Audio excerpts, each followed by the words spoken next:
Merci de votre accueil. Ça fait chaud au cœur de vous voir aussi nombreux, chers amis, chers camarades. Je ne sais pas comment vous dire comment je suis heureux et fier d'être des vôtres aujourd'hui.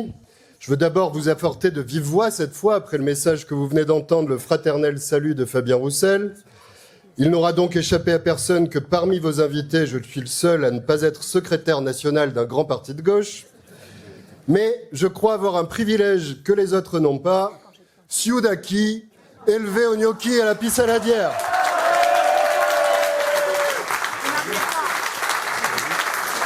Ça a été dit, mes grands-parents vivaient à Saint-Isidore de leur travail manuel. Mon père vivait à 2 pas du Stade du Ré ou ce qu'il en reste. Ils reposent ensemble à Coccade et je pense à eux aujourd'hui. J'ai quant à moi étudié à Carlonne, désolé pour ceux qui étaient à Valrose. C'est donc ici que je me suis engagé, à la JC, à l'UEC, à l'UNEF, à la CGT quand j'ai touché ma première paye, au Parti communiste bien sûr, où mon premier secrétaire fédéral était Jacques Tibéri, que je suis heureux de retrouver aujourd'hui. Lui qui a toujours fait confiance à la jeunesse et qui n'oubliait jamais de nous emmener marcher au bar des jeunes communistes à la fête du château. Il y a un souvenir de jeunesse que j'ai plaisir à partager avec vous. Juliette Chénel-Leroux en a parlé avant moi. J'y étais, moi, au lycée de l'Ouest, entre les Moulins et la vallée du Var de mes racines. Et oui, on disait lycée de l'Ouest parce qu'on avait honte, parce qu'il portait le nom de cet écrivain collaborateur. Et c'est grâce à la lutte, grâce à votre mobilisation, je pense aussi à celle de mes camarades qu'il porte aujourd'hui le doux nom de Manoukian. Merci à vous, au nom de toute une génération. Vous avez lavé l'affront. Nous pouvons dire aujourd'hui, j'étais un Manoukian. Comme vous tous ici, j'ai vu cette terre changer, brutalisée par la violence de classe, le littoral si unique bétonné, avant, pendant, après la loi littorale, le béton qui engloutit le travail patient de celles et ceux qui, pour beaucoup Italiens, avaient fui le fascisme et la misère, vivaient avec patience de la terre ou de la mer si précieuse.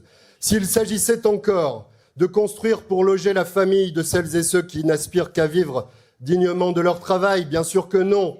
Il s'agit là de privatiser la terre et le front de mer pour le petit privilège de quelques-uns qui ont le luxe et le loisir de venir profiter du soleil quand ça leur chante. Amis et camarades, Nice et avec elle le pays tout entier étouffe de l'affairisme, du clientélisme, de la captation des richesses produites par une poignée de privilégiés. À quand une nouvelle nuit du 4 août quand il reste tant de Bastilles à prendre? C'est l'honneur de la gauche de s'y atteler. C'est là une affaire bien républicaine et Saint-Just déjà prévenait. Ne souffrez pas qu'il reste un pauvre ou un malheureux dans l'État. Ce n'est qu'à ce prix que vous aurez fait une révolution et une république véritable.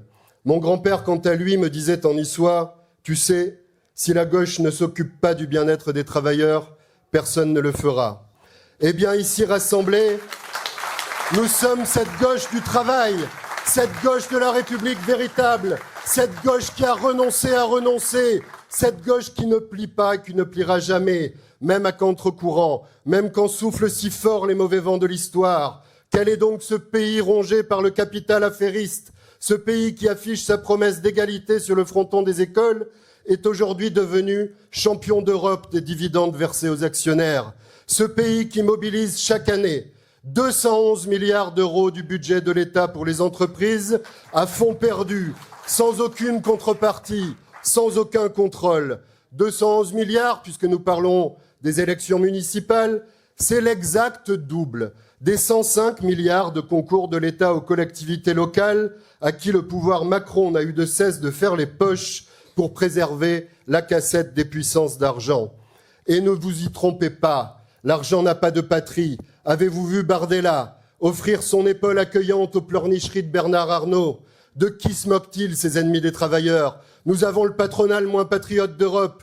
62% des emplois des grands groupes français sont à l'étranger, contre 32% en Allemagne et 28% en Italie. Ils ont des filiales partout, plus d'1 millier en Chine, le double aux États-Unis, ce qui explique sûrement leur empressement à courber les chines face aux vociférations de Trump quand il menace la paix, les équilibres mondiaux, l'avenir du vivant et de la planète.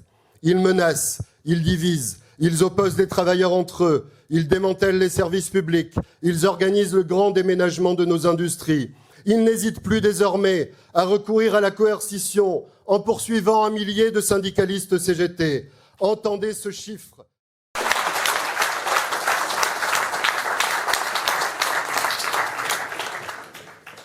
Et quel que soit le chemin que nous envisageons de prendre pour la présidentielle, ne ratons pas une marche, au risque de tous dégringoler en bas de l'escalier. Oui, ces municipales compteront double. Imaginez un instant l'extrême droite ou la droite faire main basse sur des centaines de communes, sur la 5e ville de France ici. Pensons-nous un seul instant dans un tel cas, quels que soient les débats qui sont les nôtres à gauche, que nous pourrions envisager favorablement les élections nationales. Imaginez à l'inverse, une gauche qui résiste, une gauche qui gagne, une gauche qui crée la surprise et met en échec les rêves de gloire des Retailleau, Bardella, Wauquiez, Ciotti et du sinistre clan Le Pen. Voilà pourquoi il nous faut progresser, gagner, ici et maintenant. Et c'est à ce titre que votre rassemblement prend tout son sens. La gauche française peut être fière de ce que vous avez réalisé ici. Quant à ceux qui divisent et brutalisent le débat à gauche, pensons au coup d'après et à la gloire du chef. Nous leur disons qu'ils font fausse route et qu'ils auront des comptes à régler, des comptes à rendre aux familles populaires, qui seront les premières victimes si la gauche est défaite dans de nombreuses communes.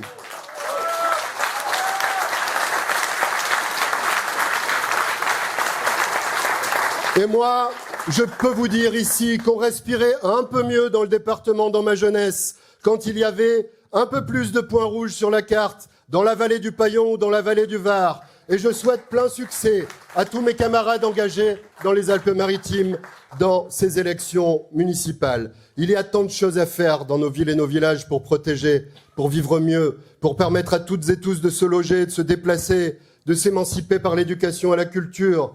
À Nantes, où je vis désormais, où je suis élu, le premier budget municipal est celui de l'école, le second est celui de la culture. Récemment, l'édito du journal Télérama commençait ainsi: non, le service public de la culture n'est pas mort, n'hésitant pas à titrer Marseille et Nantes, le pari gagnant. Bien sûr, tout le monde n'a pas la chance d'avoir des adjoints communistes à la culture, délégués par des maires socialistes, cher Olivier Faure. Peut-être, pourquoi pas, ici, demain, avec une maire écologiste, chère Juliette Chénel-Leroux. Parce qu'il y a, ça a été dit avant moi, mais je m'y attarde de 2 ou 3 mots, urgence ici aussi. Ici, où l'on détruit un grand théâtre, après qu'un autre a été instrumentalisé pour chasser les syndicalistes de la place Saint-François. Parce que la culture est un bien commun, elle est partout dans nos vies. C'est le plat qu'on met sur la table, fidèle ici à la vieille tradition méditerranéenne qui veut que l'étranger nous honore de sa présence. C'est la langue des parents ou des grands-parents qui véhiculent des imaginaires, qui enrichissent et qui doit pouvoir cohabiter avec la langue de la République. C'est l'émancipation, Juliette en a parlé, en faisant l'apprentissage d'un instrument, d'une pratique artistique quelle qu'elle soit. C'est le regard sensible des artistes si précieux, parce qu'ils documentent, qu'ils émerveillent, qu'ils dérangent. Ce sont les grandes émotions collectives d'un festival, d'un opéra, d'un carnaval à la ville ou au village. En un mot comme un sang, la culture, c'est ce qui nous permet de faire société commune par l'émancipation de tout et de chacun. Et autant vous dire, les amis, l'alerte doit être entendue. L'Observatoire des politiques culturelles parlait cet été d'un fléchissement généralisé et d'un risque de rupture historique. Contesté jusque-là par la seule extrême droite, le pacte culturel à l'œuvre depuis la Libération est aujourd'hui attaqué par des pans entiers de la droite dite républicaine. Il est loin le consensus du Conseil national de la résistance qui réunissait De Gaulle aux communistes et qui avait cette belle promesse de permettre à tous les enfants de France l'accès à la culture la plus développée. Il reposait sur 2 principes simples. D'une part, le politique ne doit pas intervenir dans le geste créatif, mais garantir la liberté de création, récemment augmentée des libertés de programmation et de diffusion. D'autre part, la vie culturelle doit assumer sa part non marchande, s'appuyer sur un service public fort, au service de l'exception culturelle française, garantissant par des financements publics la capacité des artistes à travailler et créer librement. Un peuple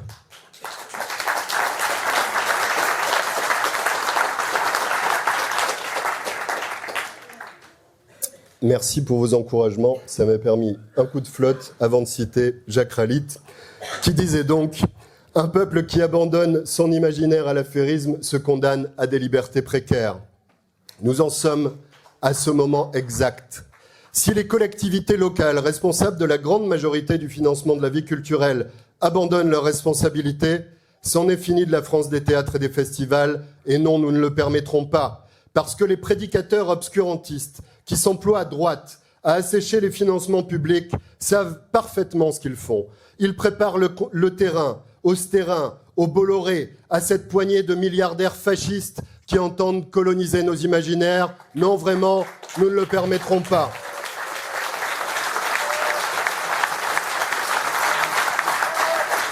Et puisqu'un certain David Lisnard est venu jusqu'à Nantes faire un peu de tourisme pour soutenir notre trublion de droite locale, se permettant de nous faire la leçon sur la culture, je profite d'être ici pour lui adresser un message simple, j'espère qu'il entendra. Sa culture, asservie au fantasme de la France éternelle et du roman national, nous n'en voulons pas. Nous nous opposerons au retour de la morale et de la censure. Nous ne la laisserons jamais trier les bons et les mauvais artistes. Nous mettrons les artistes sous notre protection pour qu'ils puissent créer librement, sans aucune assignation politique. Que Lisnard se rappelle plutôt le rôle du peuple travailleur pour relancer le Festival de Cannes à la Libération, et en particulier le rôle de la CGT dans la construction du palais des festivals. Oui, nous défendrons nos scènes locales, nos libertés artistiques, nos droits culturels.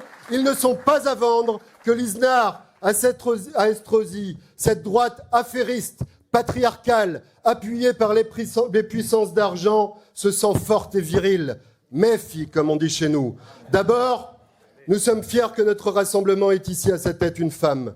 Et la gauche est bien là. Elle l'a toujours été. Il y a ici, avec l'aigle du drapeau et de l'ogive, un autre animal symbolisant Nice et sa culture.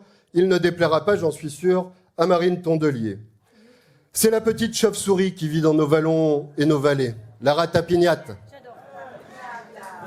Comme la gauche niçoise, la ratapignata est insaisissable. Elle ne se laisse jamais prendre. Comme nous, la ratapignata souffre du bétonnage à outrance et de la pollution. Mais elle est toujours là, à l'heure au rendez-vous. Elle n'est jamais aussi vive que par les temps crépusculaires, et patiemment, elle pollinise, elle fertilise, elle est indispensable à l'écosystème. La ratapignata n'a sûrement pas les standards de beauté que la société patriarcale assigne au corps féminin, jusqu'à les brutaliser, mais nous l'aimons comme elle est, libre. La ratapignata est discrète et modeste, à milieu des délires mégalos d'un Estrosi. Elle terrorise ceux qui ont peur du noir, autant dire qu'elle doit empêcher ceux-ci de dormir. Eh bien, la ratapignata est des nôtres. Siam tutti dai ratapignat.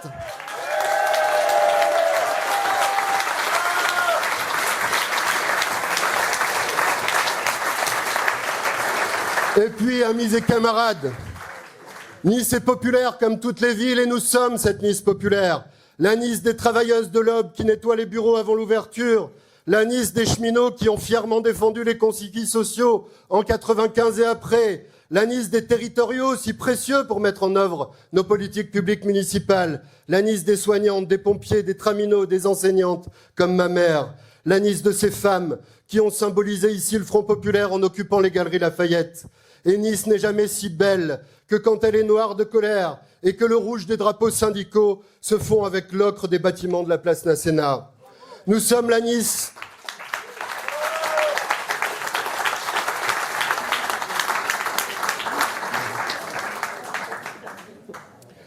Nous sommes la Nice qui ne se résigne pas à voir les milliards d'investissements s'accumuler sur le front de mer et le centre-ville quand les quartiers ont tant de besoins. Nous sommes Magnan, l'Ariane, l'Asplanas, les Moulins, la Madeleine, Riquier, Sessol ou Saint-Sylvestre. Nous sommes Saint-Roch, cher Jacques Victor. Et tous les combats que tu as menés sont là pour nous le rappeler. Quand la gauche est rassemblée, oui, elle peut défaire le FN. La Nice qui est prête à jouer son rôle de grande ville méditerranéenne, fraternelle et populaire, à condition qu'on la libère de l'emprise des puissances d'argent. La Nice qui respecte sa mère natale, la Méditerranée, cette grande agora des peuples où se mêlent les langues, les saveurs, les cultures. La Nice qui se souvient que la France est une nation politique à 1000 lieues des assignations identitaires qui n'ont rien à faire dans la maison commune que nous nommons République. La République ne trie pas les siens. La Nice qui se souvient que la France a été bâtie aussi par des étrangers, par ces Polonais qui criaient « Vive la nation » à la bataille de Valmy. La Nice du grand Garibaldi, notre Che Guevara niçois, le héros des deux mondes, l'homme de l'unité nationale comme du grand rêve cosmopolite. Après avoir convenu avec Gambetta qu'il serait bien dommage qu'on se batte sans lui au nom de la République, Garibaldi a rassemblé dans l'armée des Vosges quelque chose qui ressemble aux premières brigades internationales, des Italiens, des Espagnols, des Hongrois, des Américains, des Algériens et autres coloniaux, comme on disait à l'époque. Pour beaucoup des Méditerranéens, mal équipés face au froid de l'hiver, et les seuls pourtant de toute l'armée française à remporter une victoire face aux Prussiens au nom de la République renaissante. Et puis, bien sûr, le sacrifice de Manoukian et de ses camarades, 23 étrangers et nos frères pourtant, qui moururent sans haine pour le peuple allemand. Quelle est belle cette République indivisible que les héritiers de Pétain s'acharnent à trier et à opposer. À la xénophobie imbécile, aux haines criminelles, nous sommes encore nombreux à opposer l'honneur et la dignité, l'amour et la fraternité. Amis et camarades, aussi rassemblés que vous l'êtes aujourd'hui, vous êtes le rempart contre l'opprobre qui pourrait s'abattre sur la 5e ville de France, si par malheur l'extrême droite faisait à nouveau main basse sur Nice. Personne ne regrette les années Péra, qui ont suivi la dérive antisémite du fils médecin qu'il a fallu aller chercher en Uruguay après sa fuite. Quand la morale fout le camp, le fric cavale derrière, disait Prévert. Oui, vous ici rassemblés, vous êtes le remède à la honte, et que notre message soit aujourd'hui parfaitement entendu. Honte au petit Ciotti qui est allé s'allier avec le clan Le Pen pour assouvir ses rêves de gloire. Honte à lui qui allait faire allégeance à ce parti fondé par des collaborateurs comme les criminels de guerre, Victor Barthélemy et Paul Malagouti, qui ont œuvré et assassiné, non loin d'ici. Parce que oui, l'extrême droite, on a déjà essayé en fait, à la tête de la ville comme à la tête du pays. Et ici, plus qu'ailleurs, nous savons ce que coûte cet affrontement. C'est le prix du sang. Nous sommes la Nice de Thorin et Grassi, de Virgile et Max Barrel. Leurs souvenirs nous honorent et nous obligent. Nous ne baisserons jamais la tête, qu'ils l'entendent. Alors, Ciotti peut toujours s'agiter dans son costard trop grand pour choper la bouffaïs, qu'il sache qu'il ne nous fait pas peur. Ils nous trouveront toujours sur leur route, unis, rassemblés, dignes et debout. C'est ce que vous faites ici avec ce beau rassemblement. Proposer une énergie conquérante, un refuge dans la tempête, une alternative d'espoir. Grâce à vous, les Niçoises et les Niçois ne sont pas forcés de choisir entre la peste et le choléra, l'affairisme ou l'autoritarisme, la droite du chéquier ou la droite de la matraque. Ils peuvent choisir le camp du peuple et écrire ensemble, à plusieurs centaines de milliers de mains, l'avenir d'une ville si belle, nichée entre la montagne et la mer. Ils peuvent défendre les intérêts des salariés, bâtir une ville où il fait bon vivre pour les familles populaires, une ville qui respire enfin, une ville de l'humain et du vivant d'abord, qui n'obéit plus au moindre caprice de la jet set, une ville qui fait la chasse au capital mafieux. Cet espoir-là, il est à portée de bulletin de vote. Vous connaissez la détermination de Juliette Chenel qui a fait railler dur contre Estrosi ces dernières années. Vous savez désormais que Patrick Allemand a des baskets neuves pour arpenter le terrain.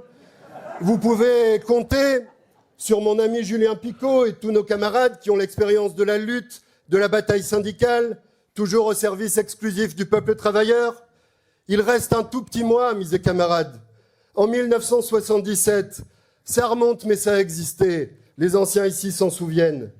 Il s'en est fallu de peu, de très peu, presque rien, peut-être même rien du tout, pour que Charles Caressa ne crée la surprise en arrachant la ville au clan médecin. Aujourd'hui, dans le grossier tumulte du derby fratricide Ciotti-Estrosi, l'espace est là. Ne passez pas votre tour, ne relâchez pas l'effort.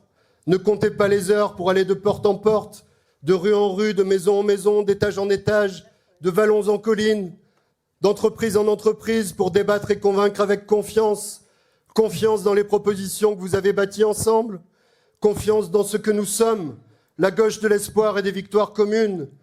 Il est possible d'élargir encore l'ancrage de votre liste et de faire progresser notre cause, qui est la cause de la paix et de la liberté, la cause du travail et de la justice sociale, la cause de l'humain et du vivant.